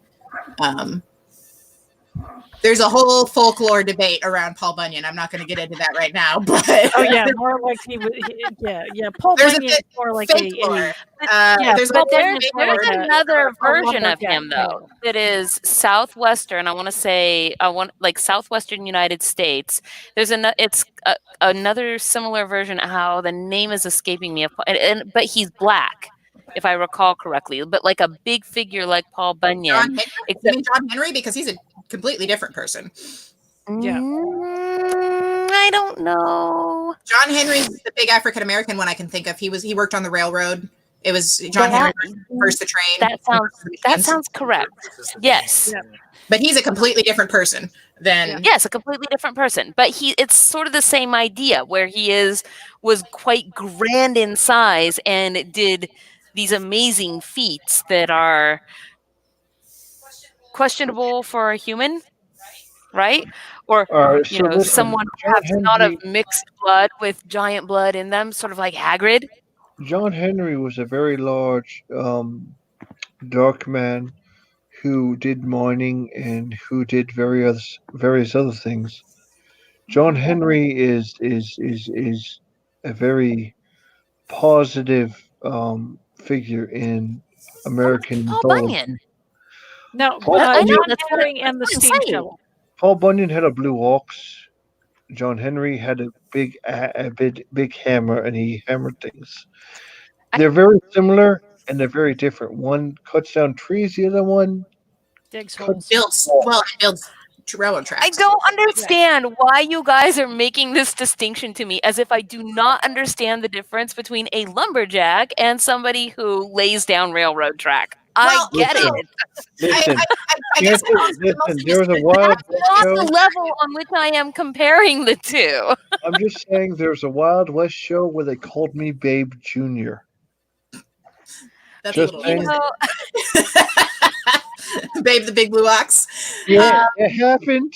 It was there. I mean, but So if other you're cultures asking have why, giant people that that's are why. big things. Like Cahulan comes to mind immediately from Ireland. Hercules from Greek mythology. Big people who did the labors of Hercules. Yeah. Like they're folk heroes. Like lots of cultures have them. Well, we say folk heroes, but I don't think that those things come from nothing. I don't think that somebody just invents that type of stuff out of their head, because we don't function that way with the world around us. There are not ideas that are thought of in a vacuum, right? That are conceived of in a vacuum. So when we have this folklore of John Henry or Paul Bunyan or the giant, the giant of Sao Paulo, like when we have these folklores, they are based on something. They're based on something that humans have observed or experienced, and it's possible that over time maybe they've become embellished, or maybe they were in fact those things in those times, compared to how things of the time were. Like if we were to experience them now, we might not think of them as so great. But if you were to experience an 8-foot tall person when the average height of everybody was, somewhere in the 4-foot range, this person would be enormous, right? Today they would, they would play basketball. So 8 feet tall, they'd have a medical problem. I think you get my point, though. I mean, I'm just saying that I do not believe that folklore is just what is the word that I'm looking for? Like has spontaneous generation in the mind. I believe that it comes from some kind of experience or observation around so there is some seed in reality or root in reality, if you will. I feel like it's all fairy, especially when you look at like John Henry built the railroad. Paul Bunyan cut some trees down and helped out. Like this is all kind of stuff that we do now, even with amongst us 6 here, I would think. And if we're not trying hard enough. I see that nanosaur and I think dragon.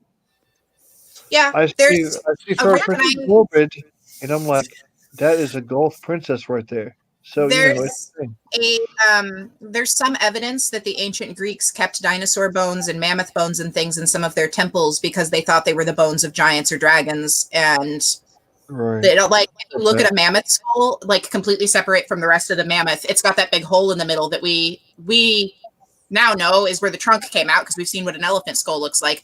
But to the ancient people who had not seen an elephant, to them that looked like the middle hole of a cyclops. Like that's one giant eye socket right in the middle of the forehead. So like there's some evidence, like we found those bones in the ancient ruins and temples, and they were being like preserved and worshipped. So yeah, like everything comes from somewhere. And who's to say they weren't dragons? Like, yeah, it looks like a dragon to me. Why not? I don't know. I guess I just sometimes I think it's hard to say about some things. I do not think that there are imaginary things. I believe that the stuff that that we're all talking about definitely have some kind of root somewhere in the reality of the entire global experience and all of the creatures who are here. And this kind of actually there was one of these articles. As So a brief this one. aside, person in the comments, yes, I Oh, have yeah. been to the Paul Bunyan in Portland. There's actually a few Paul Bunyans around the country, like the one in Portland, but I have hung out near the North Portland Paul Bunyan on several occasions. That is very close to my neck of the woods.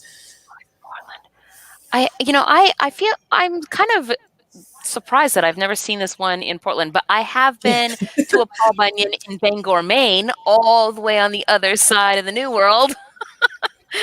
Portland, though, right there, just a few hours from where I'm at. Nah.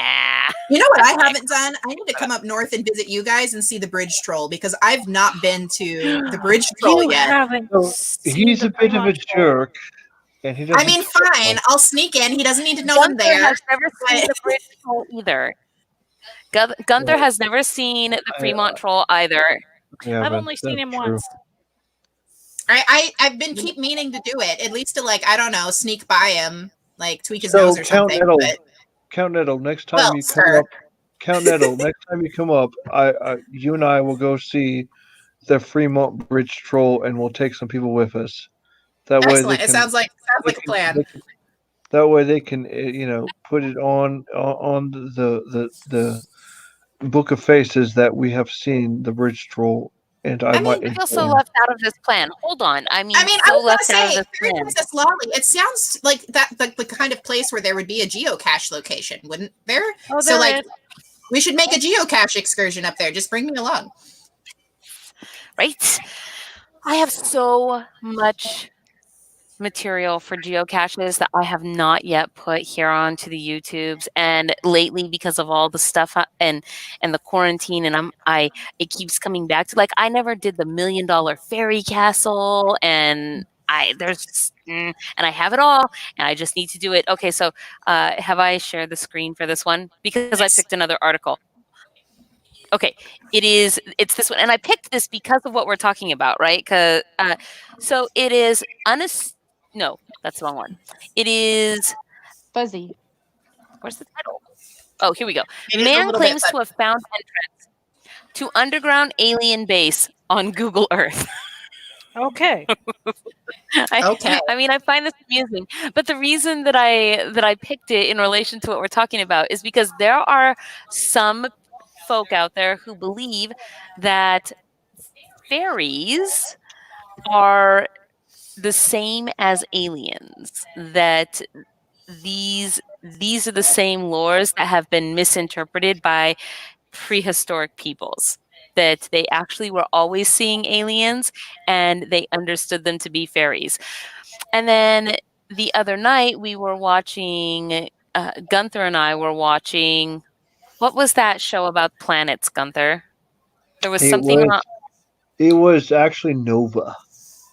So we were watching this thing about planets, and then I got thinking about this lore, like people who think that alien lore and fairy lore have overlap with one another, because they're described as small, green. They kind of have these narrow heads, often ways that fae are described in at least Western European folklore. That's certainly not how they're described in other areas of the world. But pointy ears, big eyes, and so I got to thinking, though, what if that? What if the origins of what we call fae are actually from a time era before before life was here on Earth, either from someplace else or from here before we were here, or from someplace like Mars before, because isn't Mars quite potentially, it was, maybe habitable or had life previously? Or what if that's what it is, and they came here because they're, at least in Irish folklore, they're often described as coming across the Western Ocean in ships of light on the seas, and then they land in Ireland and they integrate by integrate, I mean breed a lot with the Malaysians who are already present. And this is what we are called the Tua de Dene, right? So in this way, you've got these people that kind of come out of nowhere, and then they integrate with the people of Ireland who are already there, and they are what are considered to be the predecessors of those, the people under the hill, right? So, and what eventually becomes to be known colloquially as fairies, which it seems like a kind of a vulgar way to put it, but I guess that's the easiest way. So, I don't know. I just my brain just started going in a whole bunch of different directions, right? I don't know. I don't even know why. I've been digging around all week looking into fairy lineages and ancestry and other such things. And then and so anyway, should I just get to the article, you guys? Hey, let's I want to see where you're Hey, going thanks with for this. being quiet and letting me talk. Kind of I mean, crazy. that was very polite of all of you. Listen, okay, first of all, there's a reason why we're afraid you might whisper something and we might miss it. Just saying. Let's see. Yeah, it does look very blurry on the. It's not blurry on my screen though. Here we go. Scott Waring, a UFO hunter who runs the ET Database YouTube channel, claims he found the entrance to an underground alien base on an uninhabited island in Indonesia. And he found the entrance to an underground alien base. Hypothetically, there's a video here, but I don't know. I'm skipping past it. UFO, yes. What leads him to believe that it's an underground alien base just because he sees an entrance somewhere? Well, probably if we read the article, it will tell us. It's just my guess. I mean, it could be fairies. It could be spies. It could be the underground network of little old men with long beards that spans the entire globe, and they just live in caves, and they come out in places like the Himalayas and do whatever they do. It could be hopefully it will become clear to us. It could be demon hunters for all we know. It could be the fallout shelters of the Illuminati. Or a cave. Yeah, I think it's a cave. It could be the secret entrance into the underground realms of H.P. Lovecraft and elder gods. Okay, so that is just a bit of work. Oh no, not Cthulhu. I'm just saying that's how you get there, is by going through caves. Down into the ground. Isn't Cthulhu under the ocean? Caves now. That's a good thing. Thank you for telling me. In Dread Relay, Cthulhu lies sleeping. Something. Yeah, Cthulhu. Yeah, but he's going to wake up Cthulhu's and get the NyQuil out of there. Ya Cthulhu Ralia. Yes. Yeah, something like that. I don't know how to pronounce any of it. I've seen it written down. I don't know how to say it. I am, and yeah. When it's a green liquid, we take it out. It tastes like that. They'll wake up eventually. Okay, here we go. Scott Waring, who runs the YouTube channel and website called ET Database, says the peculiar shape is located on a small and uninhabited island in Indonesia. So I think he chose uninhabited because how are you going to get there to falsify his claim? I mean, it's legit. The doorway can easily be seen with Google Earth map, and when you add contrast to a screenshot, the detail really comes out. We can even tell from looking at it that the UFO that flew through this doorway was leaving the underground base. How do we know this? Because the deeper insides of the tunnel are collapsed and closed in, but the outer surfaces are still open. So this is it. This is the hole. This thing. It looks like a coin slot. Do you put quarters in there and it gives you a soda? I wasn't gonna say that's what it looked like. I mean, it also looks like other things, but I'm gonna go with a coin slot. Whoa. Point great. Yes, over there. Coin slot. Woo. Coin operated boy. waterproof. He is just a toy. Okay. Amanda, are you here? That song. This is the perfect place for an underground base. Hey, that rhymes. On such a secluded island where few people ever wander. In a video posted on YouTube, Scott inspects the image further, saying that it is just amazing to me. That is totally unnatural. That is an alien entrance to an underground base, people. He argues formation of the opening proves the UFO was leaving the base to go to the sky. Oh, going up. Where's what's he got to compare that to? Star Wars? Go in our eye. Because I mean, I can kind of see that looking like the Millennium Falcon flying right through, shooting the thing, diving right out. There you go. There's the entrance. So far this article does not involve anything other than him saying, look how unnatural it looks, and it must be a thing that spaceships fly out of. But if it is on Google Earth, then doesn't that mean that there is some kind of scale that should be able to be applied to that to determine how big this mysterious and alien hole is? And just because he doesn't know what it is, how does that make it alien? How does he know that it's not there from a previous war or something that some humans fought over in that direction? Or not a thing at all? For example, there's this famous image of a face on Mars. So most people, when they see this image, they see a face. The problem is if you improve the quality of the image, it no longer looks like a face. Human brains, and fairy brains also are just real good at finding faces and things. Like, real good at it. And this is a bunch of shadows that kind of look like a face, and we're like, yeah, that's totally a face. Oh yeah, no, that was like my pastime as a child, was to sit there and look at all of the, that old 70s paneling in mobile homes and stuff. That was like, I would look and I would see all the little knots and all the little fake knots and things like that they would put in the print, and I would look for faces in it. What are you talking about, man? 70s. Similarly, if there are things you're looking for, you can see them. Confirmation bias. Well, anthropomorphizing things is a favorite pastime of humans. Oh yes, Disney did it all the time. That's why he made a living out of it. What's a Disney?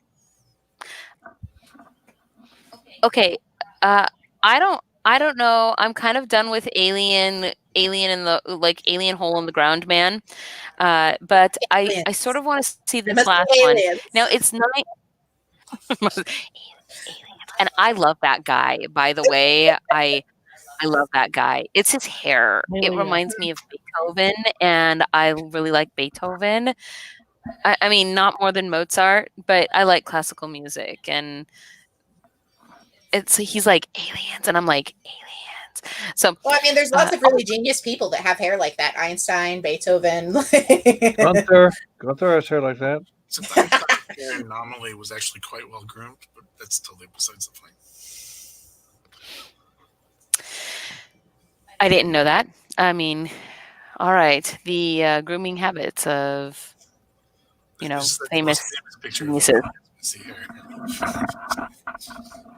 I mean, it somehow makes more sense though with his hair like that. But anyway, so there's one last article, and it's 9:27. So if you guys don't want me to read it, and we want to call things to an end, but let me tell you the title of it before you decide.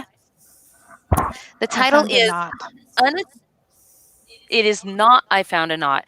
It is Unassuming House Hides Incredible Secret, and it's one of a kind. I was playing with my hair and I found a knot in my hair, and it felt like I yanked my whole head to the side. So that's why you have about 10,000 pounds of hair on your head, so I am unsurprised if you found a knot. In fact, I'm surprised if you found a knot. She doesn't can I have some of your hair, by the way? I'm trying to get rid of mine. Like, I would like it. I'm going short as soon as I'm able to.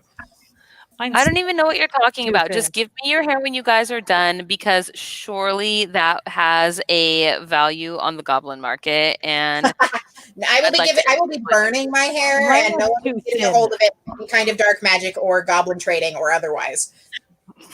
So I'm kind of interested in this article about this house. I don't know about anybody else. What do you guys think? Do you want to go, or should I do the last article?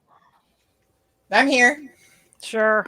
Assuming that the magic mirror holds, which it seems to be. Guys, you're so excited. Can you just dial it back? I just told you I'm in like Sin Man. I want to see the unassuming house that has magical things inside. Yeah. Okay. There. Better. Let's see. Yes. In fact, it is better. You know, I'm you would also just going be to eat a so much cookie. prettier if you smiled. Is this better? No. You know, I mean, it depends on who you're talking to, I suppose. Like, and what we're I about think to I go freaked out my do. camera. It won't focus now. There it is. Okay, here we go. This brick house doesn't look to be hiding any secrets from the outside, but to any Dun, dun, dun. passerby, this 3-bedroom house, Hole on the side. it just looks like any other home on the street. But once you step inside, you quickly discover that it's actually pretty extraordinary and that it's been described as one of a kind. Where's the rest of it? Pictures. Well, I'm assuming. There it is. Okay. I'm like, what do you mean? Where's the rest of it? Presumably in the backyard, I guess. I just saw the lawn and a little bit of brick, and I'm like, what do you mean the house? I don't see a house. Oh my goodness. Okay. All right. What's in the pictures- house? Once you step inside, you'll quickly discover, wait a minute, pictures of the house were shared on Twitter after it was spotted on a property sale and rental site, and people can't believe what's hidden behind the walls. I discovered the greatest house listing of all time. Oh my, this is like one of those cooking articles. Let's see, makes the way through. Let's see, dining room. We learned his entire family history. His grandmother taught him everything he knows. Blah, blah, blah, blah, blah. Let's see. Okay, as he makes his way through the house, things start to surprise him. The dining room doubles up as a command center in case you're looking for alien holes in the ground. And the rear wall opens up to the spaceship main bridge working computer and controls from... I thought we were done with aliens. This sounds like more aliens. I didn't know. It sounds like a great setup for Artemis Battle Simulator. I mean, I It didn't. sounds like that, doesn't it? Let's see, Yeah. but that's not all. Head up the spiral staircase. Does that, how does that? How does that oh, have a spiral staircase? It's apparently a lot bigger on the inside. Look at that picture. Okay, so it's a TARDIS. Okay, yeah. It moonlights as a blue police box. Got it. Hidden among the 3 bedrooms is a Apparently the Spaceship beach. Enterprise. Yes, the den area has been converted into a beach with sand, seaside-themed wallpaper, and a wooden hut. Well, where's the dang pictures? I want to see I wanna pics. see. I'm a visual person. I know that. Oh, great! And they show us the toilet. How exciting! I don't even want to see that. Spiral It's a staircase. luau. This looks like a normal house. I mean, it's a nice house, but Well, it is a luau. Oh man, No, we said all look in at the that prison. one house. That- What that the is so heck? cool! Look at the command room. that is pretty. That freaking is awesome. the best game room ever. I would happily. Totally the inside of an Can Apache. you imagine playing role-playing games at that table? Right? Like, oh my gosh, give me some dice. Okay, yep, there's a setup just for Artemis right there. Boom. Oh, that's I'm awesome. done. That would be an I'm gonna amazing play thing. Mech Yeah, Warrior on that. That would be amazing. Here it is, you guys. This is the beach room. It's quaint. I like it. I feel like this house, if these people are playing Animal Crossing in real life. That's what's happening here. I don't even know what that is, but it's Animal Crossing is a Nintendo game. You can customize the rooms in your house in insane ways, very much like this. Oh, But these people are doing it in real life. basically Okay, they're playing so- Second Life in real life. Is there a link to this? This image is from Zillow. yeah. I was gonna say there's actually a Zillow. Man, whoever wrote this article is a complete jerk. Not a single link, just that the images are from Zillow. Okay, which means maybe I can do... Reverse image search. find some hidden detail that allows you to find it on Zillow. Yes, maybe. Oh, not with any kind of speed, it would appear. I would have to go digging around. Oh, wait, someone found this $159,000 house listing. Really? Oh, really? Depends where I mean, well, didn't it say Pennsylvania or something? I'm going to click this. I mean, I know you guys can't see what I'm doing right now. Oh, I assume that you were diligently Same hunting article, down it's the just- photos. Yes, I am actually somewhat diligently like, now this is how you get down a rabbit hole, children. I mean, you're talking to someone whose day job is that they're a librarian and who dives down such rabbit holes for people sort of for a living. So I understand. Well, I find it somewhat amusing that humans are willing to pay a jackalope to go down rabbit holes for them, right? It's Research almost like you're exploiting them a little. Yes, it's almost like you're exploiting them, right? the weird things that I've been asked to track down on occasion. It is, whew, but it's also okay. What is the weirdest thing you've ever been asked to track down a rabbit hole? Hardest or weirdest? It is the weirdest, but that's also permissible to discuss outwardly. Okay, I've got one. It's not weird like fairy weird, but it's very specific. Somebody wanted me to find a picture of them that had been printed in a newspaper in the 70s on microfiche, because that picture had caused their relationship at the time to end because it had proved that they had gone to a dance with another guy that they had said that they were not, like that they had told their boyfriend that they were just at home, but they had gone to this dance with this other boy, and then there was photo proof of it in the paper, and she wanted that picture. And like the picture was taken in the 70s. The paper was published eons ago, and she wanted me to track down this photo, like the page from the paper on microfiche for her. Don't they know that if it is there so that you can find it? This is not the only copy that exists. I mean, that's not why they wanted it. They wanted it for like nostalgia reasons, but like, yeah. And this is why I broke up with your dad. No, like a high school era romance type thing. Like they were teenagers, and her boyfriend at the time. Like, but she thought the whole story was hilarious, which is why I feel okay sharing it. But and I won't name names or anything, and I'm not going to name years or what newspaper or anything. Protect the not so innocent. But no, I thought it was hysterical because at first it was just this. It was a picture from this dance, and this is the year and the month. Can you find it? And then as I'm looking for it, the rest of this story starts to come out of like the the lies and the drama. That's fantastic. Oh, that was it is actually quite good. And I admire your sleuthing skills in having successfully completed this. Yeah, I got very close. So I found the newspaper, but the only like the pictures weren't available online. We had to like get the microfiche from another library and get them to mail it to us, like the actual physical microfiche, so that we could go through it because it hadn't been digitized yet. So yeah, no, it was a whole thing, but it was fun. Well, that puts us at 9:37, you guys, and thank you for indulging me on that last article. If that house is really only $160,000, I think that we should buy it.